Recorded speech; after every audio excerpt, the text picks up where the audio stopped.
Bersyukur kita Alhamdulillah, berselawat kita kepada Nabi Muhammad SAW. Allahumma salli ala Sayyidina Muhammad wa ala ali Sayyidina Muhammad. Semoga pertemuan dengan sang Nabi nanti adalah pertemuan yang hebat, yang kita inginkan, di mana Nabi memberikan syafaat kepada kita semua. Amin Allahumma amin. Dalam kesempatan yang baik ini, saya membawakan satu tema berjudul keberkahan, menggapai keberkahan. Kata berkah sering kita dengar, dan orang ingin mendapatkan itu. Bagaimana kata ulama tentang berkah? Berkah itu adalah ziyadah, bertambah dia. Kalau ibarat satu pohon, ketika sudah akar imannya menghunjam ke dalam tanah, kemudian tumbuhlah bakal batang, bakal daun, kemudian tanaman bertambah tinggi, pohon bertambah tinggi, kemudian ada cabangnya menumbuhkan rantingnya menumbuhkan daunnya, kemudian masanya dia berbunga, dan ketika datang masanya dia berbuah. Inilah seperti contoh ini kata ulama tentang keberkahan. Maka sebenarnya bulan Ramadan ini mungkin di bulan lain sepertinya kok ada yang kurang dalam keluarga, kok ada yang belum berkah lagi. Mungkin ada beberapa sebab yang sebenarnya bisa kita setting keluarga kita menjadi keluarga berkah, bisa kita setting di bulan Ramadan. Semua orang men-setting awal di bulan Ramadan. Kenapa orang bisa ramai berjamaah, tahu waktu sholat, tahu kapan berbuka, tahu kapan ini, tahu kapan itu. Maka disinilah Ramadan sebagai bulan tarbiyah bagi kita, bagi keluarga kita, bagi anak-anak kita. Kita setting di Ramadan ini.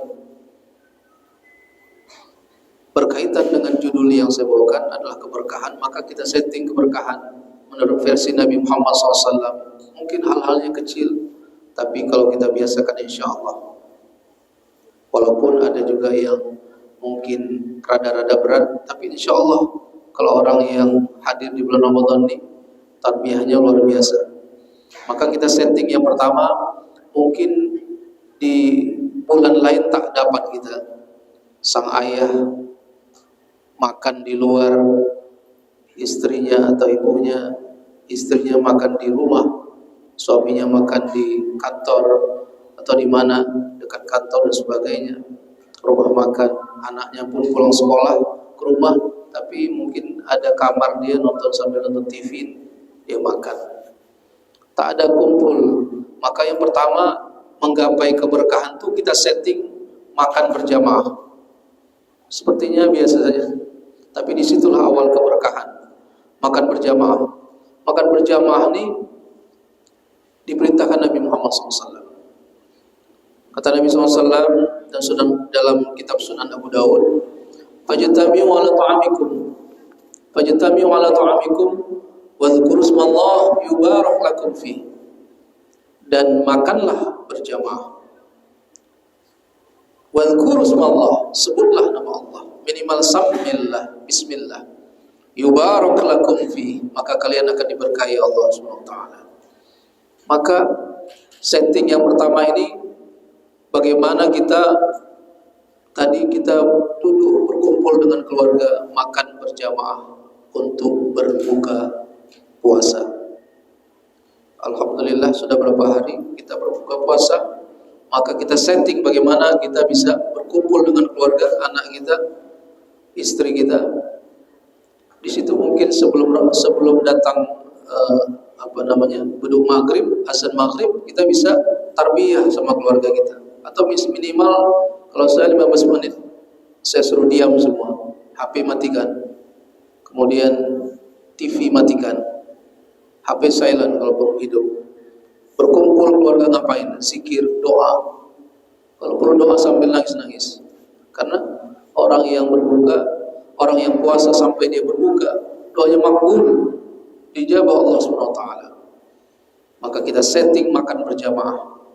Kata Imam Nawawi, makan berjamaah itu bukan hanya kalaulah satu lauknya, satu piring besar lauk yang sama, kemudian nasi dibagi-bagikan kepada keluarga, kemudian lauk itu pun dibagi-bagikan.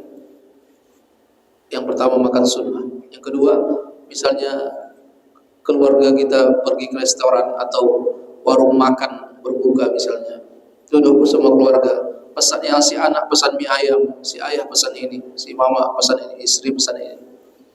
Maka bagaimana cara mendapatkan bukan hanya makan berjamaah, tapi makan jamaah itu bukan hanya sama lauknya, tapi beda lauknya, karena yang memesan beda, jus pun beda-beda. Maka caranya sunnah adalah merasai, sang ayah merasai punya maknya, punya istrinya, kemudian sang anak merasai punya ayahnya, dan sebaliknya. Itu juga cara makan sunnah. Yang kedua, bagaimana kita men-setting keberkahan dalam keluarga kita. Malamnya adalah sahur, kita bangun sahur, maka itu sarana menggapai keberkahan Allah Subhanahu wa taala. Kata Nabi SAW dalam hadis sahih Imam Bukhari, "Tasahharu fa inna fis sahuri barakah." Dan bersahurlah kalian, sesungguhnya dalam sahur itu ada keberkahan. Tasahharu, sahurlah kalian. Fa inna fis sahuri barakah, karena dalam sahur itu terdapat berkah. Maka kita bukan hanya sahur itu makan sama-sama sama anak-anak kita, istri kita, suami kita, tapi selain berkumpul untuk makan berjamaah, tapi di sini kata pentingnya adalah sahur bukan hanya berjamaah, bukan hanya makan, tapi bagaimana kita duduk berjamaah. Kalau ada anak-anak kita kadang-kadang siap isya atau dia jam 10, jam 11 mau tidur, dia bilang sama mama, "Mak, aku jangan dibangunkan lagi. Aku udah sahur sama kawan-kawan." Nak bilang sama dia, "Nak, boleh kau makan sahur, makan duluan, tapi sama keluarga jangan tinggalkan." Meski sudah makan, sunnahnya pun merasai kerupuk kah, sunnahnya merasai minum kah, mengambil minum. Sama seperti misalnya di bulan lain sang istri menunggu suaminya, si istri sudah makan karena nggak tahan lama pulang suaminya pulang malam sediakan makanan, yang ditinggalkan suami kita kawani dia. Nabi itu minum satu gelas dan menyisakan untuk Aisyah, "Wahai Aisyah, minum." Begitu juga Aisyah, jangan tinggalkan, jangan habiskan wahai Aisyah, kata Nabi, minum. Mari kita biasakan berjamaah, minimal suami istri. Dan anak-anak kita yang minta tak mau dibangunkan lagi, bangunkan dia, karena kita ingin mendapatkan keberkahan bukan hanya makan, tapi waktu sahur itu. Fa inna fis sahuri barakah. Dan usahakan akhirkan sahur supaya apa? Supaya kita bisa sama-sama ke masjid salat subuh. Karena orang banyak, kemarin ada yang jumpai saya, "Ustaz, saya sahur jam 3. Saya main HP kemudian. Main HP. Akhirnya saya pun tak sadar ada azan dan saya ketidur, bangun sudah lewat subuh." Saya bilang, "Kayak mana?" Dia tanya, "Kayak mana Ustaz puasanya?" Saya bilang, "Sah puasanya. Bapak udah niat kan? Bapak sahur itu kan udah niat puasa. Kemudian lanjutkan puasa Bapak. Kemudian qada salat subuhnya, jangan lupa Pak." Nah, ini banyak orang yang sunnah, maka Nabi mengakhirkan sunnah. Nabi mengakhirkan sahur. Sunnahnya adalah mentakhirkan sahur agar kita tak lalai dengan apapun. Ketika 1 jam sebelum azan, insya Allah kita bisa kejar, kita bisa tarbihan anak kita, bisa makan sama-sama anak-anak kita. Yang kedua, tadi pertama makan berjamaah, kemudian sahur. Yang ketiga, ada garansi Nabi SAW. Nabi pernah berdoa. Doa itu Nabi buat ketika masih hidup, tapi berlaku untuk umatnya. Digaransi Nabi, dijaminkan Nabi, "Allahumma barik li ummati." Doa Nabi, "Allahumma barik li ummati fi bukuriha." Ya Allah, berkahi umatku yang bangun pagi. Masya Allah. Maka Nabi SAW, doa itu berlaku untuk kita semua, untuk anak-anak, untuk umat yang datang belakangan, yang belum lahir pun ada. Maka berlaku tuh, dia bangun pagi. Kenapa? Karena orang yang dia tahajud sebelum sahur, kemudian dia sahur, ya, atau minimal dia sahur, dia pun sudah bangun pagi namanya. Maka dia dapat doa Nabi SAW, ditulis dalam Sunan At-Tirmizi hadisnya. Allahumma barik li ummati fi bukuriha. Ya Allah, berkahi umatku yang bangun pagi. Maka orang-orang yang sahur adalah orang yang bangun pagi.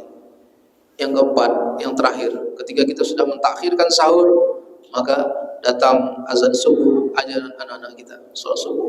Man shalla lillahi, man shalla subuh, barang siapa salat subuh lillahi, karena Allah Ta'ala, fi jama'atin, dia berjamaah, arba'ina yawman, 40 hari, yudrikut takbiratul ula, tak tinggal dia dengan imam, kata imam Allahu Akbar, dia pun Allahu Akbar. Artinya maksudnya tak masbuk dia. Yudrikut takbiratul ula, maksudnya dia tak masbuk.